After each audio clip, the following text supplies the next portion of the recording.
Hi everybody. Hello, I'm Ryan. I'm Bethany. And we are Ryan and Bethany Board Game Reviews. And today we will be talking about Fika, and this is designed by Pietro Van Gompel. The artwork is by Beth Sobel, and it is published by 25th Century Games. I don't know why I'm like doing the princess move with that. Like, woo.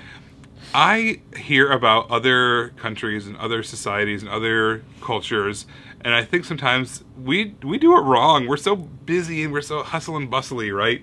Yes. This whole idea behind this game is actually based off a Swedish practice that happens.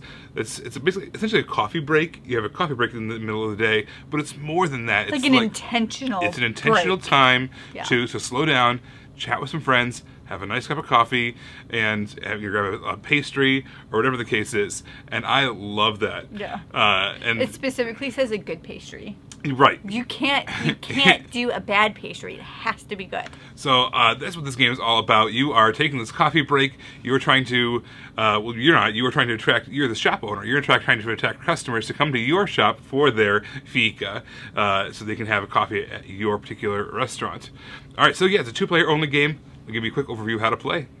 All right, here's our setup for Fika. We've got our road there in front of us. It's actually double-sided, so you can have it either be kind of a summer scene or a winter scene. I'm feeling kind of festive, so I went for the winter scene. So the next thing I want to talk about are the actual cards. There are 3 different suits, kind of a red, brown, and a green, and in each one of those suits there is a number 1 through 6. These are multi-use cards. Each one has a special ability that happens when you play it, and then also a scoring function to it later on at the end of the round.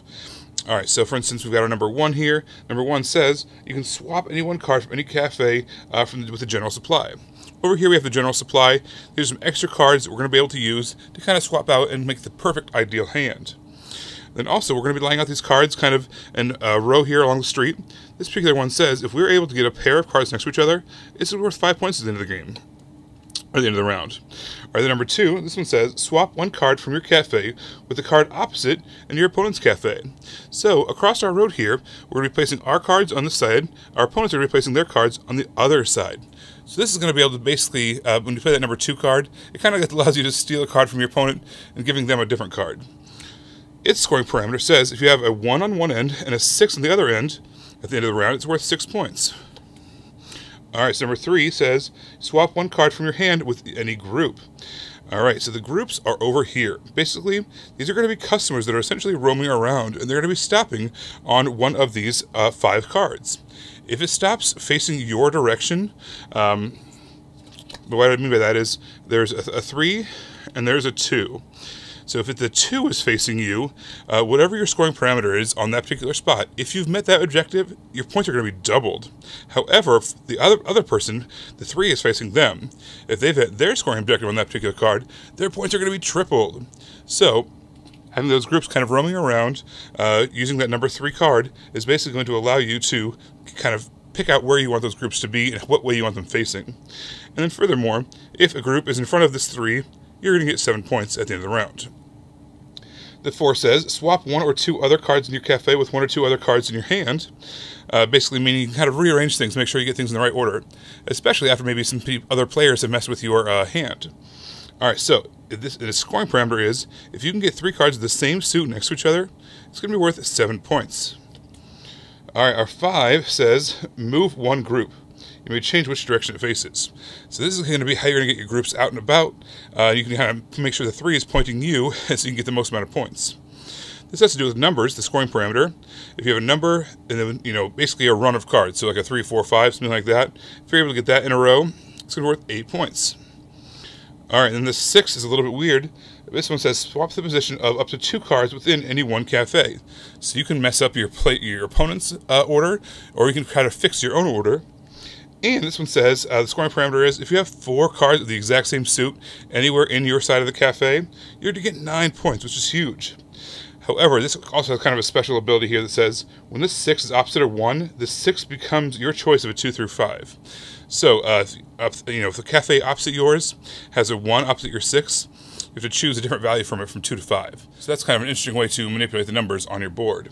Every player is also going to get a pair of player aids that reminds them of all the different scoring parameters as well as the special abilities on their cards. The game is going to be played over a series of rounds. If you win a round, you're going to get one of these tip cards, basically as a victory point, essentially. And then, once you've received 2 of these, that is the winner of the game. So that's what you're trying to do. You're trying to win 2 rounds, basically best 2 out of 3, in order to win the entire game. So let's play a couple of cards and see what those interactions might entail. Alright, so our first starting hand, what we're going to do is we're going to play this 4. We're basically going to place it face down. Our opponent's going to choose their card face down as well. We're going to reveal them both. Whoever had the highest card is going to go first. So in this case, our opponent is going to place their 5, let's say here. Its ability says, move 1 group. You may change which direction it faces. So they're probably going to take a group and they're going to put it on that particular part of the street. Now our 4 says, swap 1 or 2 other cards in your cafe with 1 or 2 cards from your hand. There's not a whole lot of reason to do that yet. Let's just place it out there, right there for now. This particular scoring parameter has to do with getting 3 of the same suits in a row. So we do have some other green cards in our hand. So we're going to try to play those next in order to make ourselves get 3 in a row. So let's see how that works out. All right, so next we're going to choose our card. Our opponent's going to choose theirs. Once more, we're going to reveal. They have a 6, it's higher, that's going to go first. So let's put this over here in the corner. All right, and we're also going to put ours over here as well. That special ability says you can move 1 group. Let's get this other group out here. This time we're going to have the 3 facing us. That way if we get that multiplier, it's going to be a lot of points for us. All right, we've got our next card chosen over here. Our opponent's going to choose theirs. They want to again have another 6. So they're going to put this one out over here, let's say. Let's put our 3 right there. That's going to allow us to get 3 of our greens in a row. If there ever was a tie, what gets resolved first has to do with these little beads here. At the beginning of the game, you simply flip a coin to see who goes first. They're going to choose which card has the top priority. Then the opposite person has second priority. And then whatever obviously the third token is, that's the third priority suit. And that has to do with resolving the cards. So normally, the highest card resolves first. If there's a tie, let's say we both play a 4, then it goes to whichever color is on top of that chart. So the special ability on our number 3 over here said, swap 1 card with your hand with any 1 group. So these groups over here are actually cards. So these card backs are those groups. Those are just leftover cards that weren't used in the beginning of the game. So however it ends up, you have to put it back in the same exact way. So let's take this card in our hand. We don't really know what it is yet, but let's set it up the exact same way. So the 3 is facing our opponent in the exact same spot on the road. And now we've got another card that's going to be able to try to hopefully help us out with our scoring. Now, because some of the swapping and moving around that some of the cards have as their abilities, you might have a situation where one person finishes up their side of the street before the other person.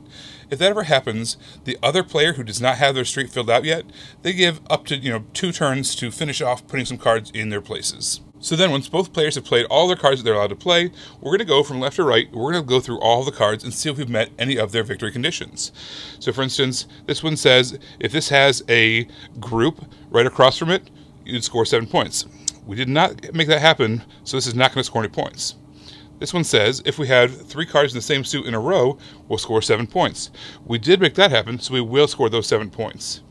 And this one said, if we can get 3 cards in a row numerically, 3, 4, 5, which we were able to get, you're going to get 8 points. But remember, because of this thing over here, this is facing us, so it has a triple points. This is actually worth 24 points, plus our 7 points. So our score for this particular example is going to be 31. If that has more points than our opponents, we're going to win that tip and win the round. And remember, the first to win 2 rounds wins the game.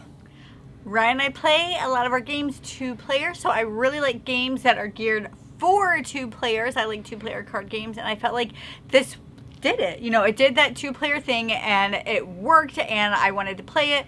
And I just enjoy 2-player card games, and so when I see one that makes sense, not like a 2-player variant, but actually 2-player card game, it's always fun. I'm like, thank you for doing that for me. This game is absolutely charming. The card art was just super cute.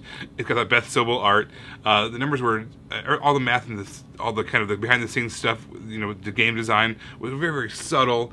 At the same time, there's just like little design things in there, like there's the road, the path there. You can have it either be a summer design or the winter design based off of whatever you want to see.